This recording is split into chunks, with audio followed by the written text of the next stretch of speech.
After a really long wait, Nioh 3 is finally here and it is a truly enormous game, and you can tell how confident Team Ninja is with the game that they are just offering nearly 10 hours of gameplay demo for free for both PC and PS5 players.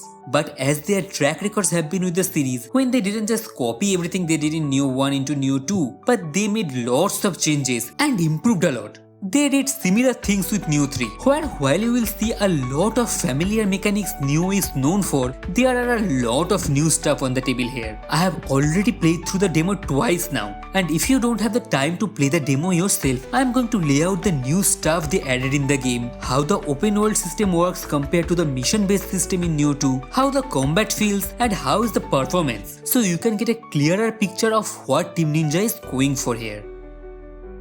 The demo was a very small portion of the early area, and it still felt pretty big and every corner was packed with content. There are a lot of fun encampments to complete, giving you enough rewards to encourage you to complete them. All the side quests are fun to do as well. They were very quick and small and didn't overstay their welcome that it would feel like doing boring chores. One of my biggest takeaways from the demo was Team Ninja actually listened to one of the few criticisms of Nioh 2, as how it throws a lot of information at you from the very beginning, which can be a little overwhelming. So despite this one being an open world game, Nioh 3 is a lot more beginner friendly with having proper tutorial section and a more linear beginning with fewer options available to players, so they can get more familiar with mechanics before getting the usual buffet of weapons and combat varieties that game has to offer.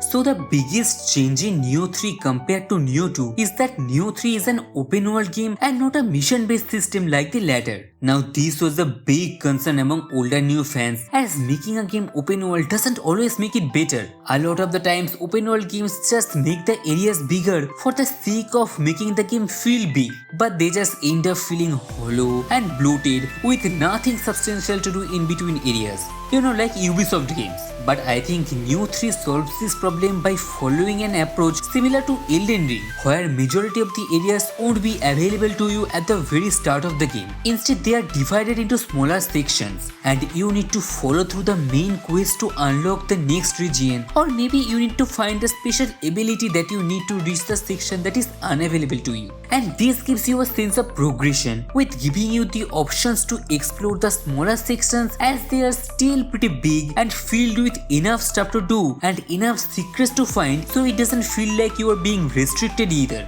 At no point I felt like I was getting bored while exploring, because there was always something interesting to do. There are a good number of fun field bosses, a lot of good loots and collectibles like Kodamas to find, and if you are afraid of missing out on something important, after you have raised your exploration level enough for each area, all the important things in these areas that you haven't found yet gets marked. But if you feel like that would be cheating, there's also a setting to turn it off so you can find it on your own too. And this says how much the devs care about curating an experience suited specifically for different types of players.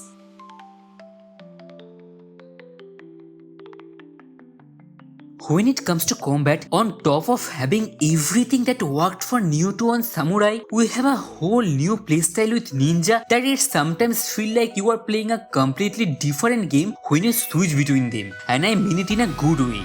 While it doesn't give you a dozen weapon types to choose from at the very beginning, having two completely distinct playstyle makes up for it. Both styles have different set of weapons that are unique to them, and they both feel extremely good to play with how responsive they are. Samurai style is more traditional Nioh with stance changes, key pulses and parries, while Ninja style is fast-paced, dodge focused, ninjutsus and more similar to Ninja Gaiden. And if you find yourself more drawn to one style over the other, you can very easily beat the game with just that. But it can still be a little daunting, since you have to learn different movesets for them, including the different stances for the samurai and having different skills for each stances, which you need to learn when to do and how to combo them. The difficulty curve of learning those mechanics can be steep, but it is extremely rewarding when you take the time to master them.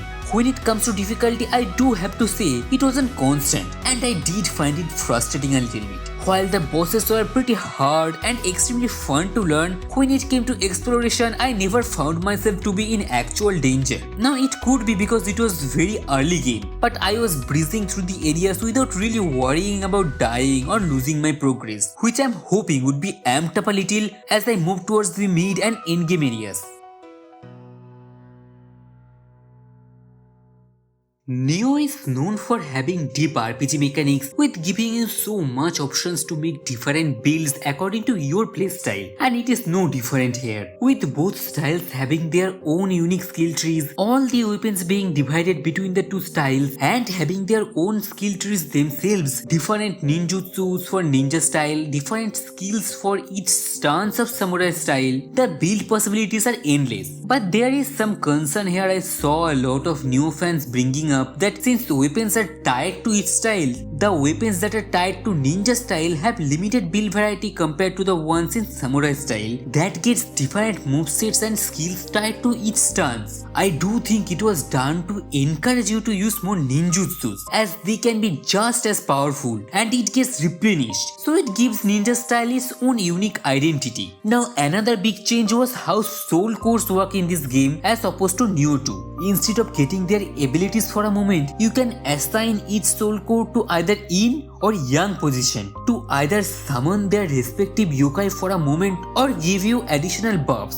So soul cores are now tied to your magic and it affects how you want to build your character, as those buffs can be very powerful if you use them with the right builds. Leveling up your magic would directly affect your soul core buffs and how many you can have equipped at a moment. Just like leveling up your skill would mean you would do more damage with your ninjutsus. With all those options giving you an incredible freedom of choice, it also starts venturing into overwhelming territory, as learning and understanding every mechanic is not easy and can give you a headache. But another great thing about this game is you can respec almost everything at any time you want, free of cost. So don't be afraid of making a mistake and experiment with everything, as you can easily change your build if you don't like it.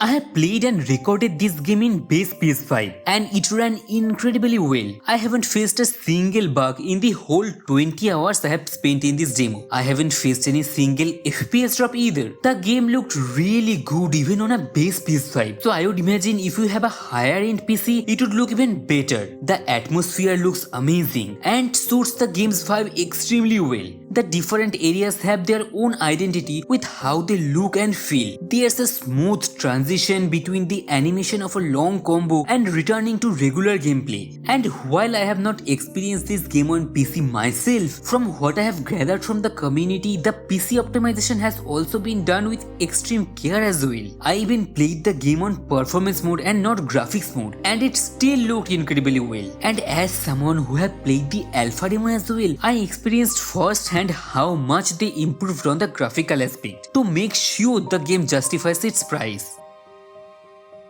As soon as I finished my first playthrough of the demo, I went ahead and bought the game immediately because how addicted I got to the game in just a few hours. I think this game has the potential to do what Elden Ring did to Souls games and bring in a lot of new players, with being a lot more beginner friendly to pick up while offering the same depth in mechanics Nioh is known for. That being said, I do think some players might bounce off this game early because as welcoming as this game is compared to the previous ones, it is still a Nioh game, and as such it requires a lot of patience and time from the players to get past the learning curve. And if you are not willing to go through that, this game might not be very enjoyable for you. The game just blew me away with its sheer amount of content that was just available in the demo and the possibilities it has when the full game releases. This was not my review of the game as I only had access to the public demo. So I will be releasing another video with a full review on the game after I am done with my first playthrough. So if you are still on the fence and want more information, hit the subscribe button and turn the bell icon on so you can get the notification for that video. But that will be it for me today. I am Gaurav, this is the Bonfire Keeper,